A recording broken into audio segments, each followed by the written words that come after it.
بسم الله الحمد لله والصلاة والسلام على رسول الله السلام عليكم ورحمة الله وبركاته مدحوينها الجمهورية فدرالك الصومالية مدن محمد عبد الله فرماجو دمان مرتي شرفتا كسو قيب قشي حفلدان يا دمان الدولة ددوينها الصوماليات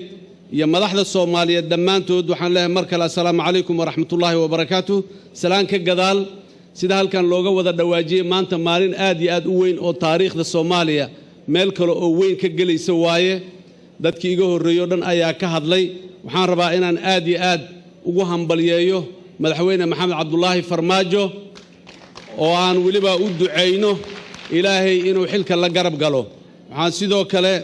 aan aad iyo aad ku daraya codkayga Soomaalidu dimuqraadiyiinta ugu horeeyay Afrika in ay ka mid yihiin oo ay yihiin dad ilaa bilowgiiba ilaa ay duruufuhu marka qaar kood u diidaan mooyaane markay fursad helaan in ay dhaqan ahaan dad dimuqraadi ah oo jecel in talada dalka iyo dadku mar walba ay ogolaanshiyaha iyo rabitaanka shacbiga codkooda la aqbala inay yihiin aad ba dad badan oo madaxdii halkan ka hadashay ay arinta aniga iigu bogaadisay laakiin waxaan rabaa ma ihi aniga ninkii soo bilaabay walaalkay Sheikh Shariif ayaa iga horeeyay oo sidaan oo kale 2012kii si degan oo macno weyn uu ku jiro oo sharaf ku jirto xilkii iigu wareejiyay aniguna maanta sidoo kale ayaan aad ugu faraxsanahay in walaalkay Maxamed Cabdullaahi Farmaajo uu joogo oo aan sidaas oo kale xilkii ugu wareejiyo salaanka gadaal iyo muxuu ahaay inta waxaan rabaa maanta maalintaas weyn oo taariikhda dadka Soomaaliyeed dhamaantood waa wax ay ku faani karaan Soomaalidu meel kastoo ay joogto maanta waa maalin ay ku faanayso oo dhammaan dadka Soomaaliyeedna taariikhdooda sida halkan ba looga wada qiray loogana sheegay waxaan leeyahay taariikhdaas iyo dhaqanka sidaas Soomaaliya ha sii socdo hana waaran leeyahay dadka Soomaaliyeed codkooda iyo taladooda mar walba waa midka ugu mudan in la ixtiraamo oo la qadariyo hadii alla yiraah sidaas ayayna noqon doontaa Soomaaliya maanta meel kasto ay joogaan waxaan leeyahay dhammaan hambal dadka Soomaaliyeed raali ahaanshaha alla ka sokow waxa maanta meeshan ka dhacayahay waa wax ay dadka Soomaaliyeed dhamaantood ay ku lahaayeen qayb ka qaateen u soo dadaaleen raali ka noqdeen waxa maanta halkan ka dhacay waa wada jir howl loo soo wada qabtay sidoo kale maanta waxaan idinkula dardaarmayaa in si buuxda oo gabasho iyo kala har aan lahayn loo garab istaago madaxweynaha cusub in uu xilkiisa ku guuleysto iyo xukuumadda cusub ee dalka dhawaan loo dhisi doono hadii alla yiraahdo walaalayaal waaya aragnimadu waxayna tusee Soomaaliyada cusub ee aan hiigsanayno ee aan maanta ku taaganahay wadadii aan hiigsigaas quruxda badan hiigsanayna aan ku gaari lahayn meel uga ma banaana cambaarayn mucaaradad aflagaado madaxda iyo hay'adaha dawladda la afdee taas bedelkeedii dadka Soomaaliyeed waxaan leeyahay madaxda ha la taageero halla waaniyo hana loo duceeyo in Ilaahay xilka uu la garab galo walaalayaal Soomaaliya qof waa ka weyn tahay qof aad nacab tahay ama aad dibsanaysa awgeed Soomaaliya sumcadeeda iyo wajigeeda waxa ugu dhimin dawlad dhisidda Soomaaliya maanta waxay ugu baahi badan tahay waa muuqaal qurxoon in loo muujiyo dalka Soomaaliya laga muujiyo muuqaal qurxoon iyo in laga shaqeeyo xasilooni iyo deganaansho siyaasadeed dalka inay ka jirto la yareeyo ama la joojiyo isqabqabsiga iyo iska hor imaadka Soomaaliya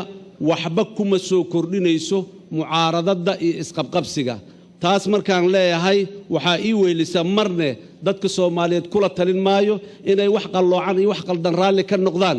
laakiin wixii naga qaldan hay'adaha dawladnimada dhaxdooda waa inaan ku saxnaa ee banaankooda inaan ku raadino saxid ma ahan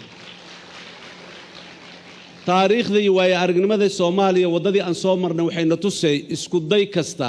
iyo wax kasta oo xendaabka dawladnimada banaankiisa lagu sameeyahay in aanay hirgelaynin haddii marka hore ay u muuqdaan xataa inay hirgelayaan ma waarayaan laakiin wax kasta oo xayndaabka dawladnimada dhexdeeda lagu sameeyahay mar walba way waarayaan waana dhaqan galayaan dib u dhiska dawladnimada Soomaaliya iyo dib u soo kabashada dalka guud ahaan waa xaqiiqo dhab ah oo maanta aan la hor istaagi karin horeyna u socotay maanta waxba nama tarayso hebelaa iileh iyo koox hebelaa iileh iyo dal hebelaa iilaha dhibaatadan waxba nama tarayso wax kasta oo dalkan ka dhaca wanaagiisa iyo xumaantiisaba dadka Soomaaliyeed ayaa iska leh waa inaan wanaagiisa mar walba inaan lahaana aan ka shaqeyna hadii aan leeyahay waxa ka dhacaya dalkeena waa dadkeena waxa ay sameeyeen wixii hore u soo dhacayna mas'uuliyadeeda waa inaan qaadnaa waxa wanaaga ee maanta socdana oo soo bilowday mar horene waa inaan ku naaloonaa oo aan ku faanaa dhammaanteen sidaas daraadeed caalamka annagoo kaashanayno annaguna iskaashanayno Soomaaliya waa inay isku tashataa oo ay hore u socotaa tajribada waxayna tusaysaa wadadii aan soo marnay burburkii dawladnimada ka sokow caalamku dawlad nooma dhisi karo waa la soo tijaabiyay waa suurto gali weyday dawlad dhisideena iyo dawlad wanaagsan iyo dawlad xoogan iyo dalkeena oo baraaro gaaro waxa mas'uuliyadiisa dusha ay ka saaran tahay dadka Soomaaliyeed iyo dawladooda waana inaan u wada istaagnaa arintaas annagoo kaashanayna dabcan caalamka oo aan ka mid nahay haddaba anigoo ka faa'iideysanaya munaasabadan weyn ee maanta waxaan u mahad celinayaa dhammaan madaxdii Soomaaliyeed ee ila soo shaqeysay muddadii 4 sano ahayd ee aan xilka dalka hayay sidoo kale waxaan u mahad celinayaa dhammaan madaxdii aan walaalaha iyo saaxiibada ahayn ee Soomaaliya soo garab istaagnaa muddadii dhibaatadu Soomaaliya ay ku jirto dhan waxaanan halkan uga codsanayaa mar kale inay sii garab taagnaadaan Soomaaliya iyo madaxda cusub ee maanta timiday si dalkeenu hadii alla yiraahdo oo hore ugu sii socdo madaxweyne Soomaaliya ugu qabsoomay labo dhamaystirka wixii qabyo ka ah iyo saddex unkida rajo cusub oo lagu dul dhiso wixii noo qabsoomay inta kadib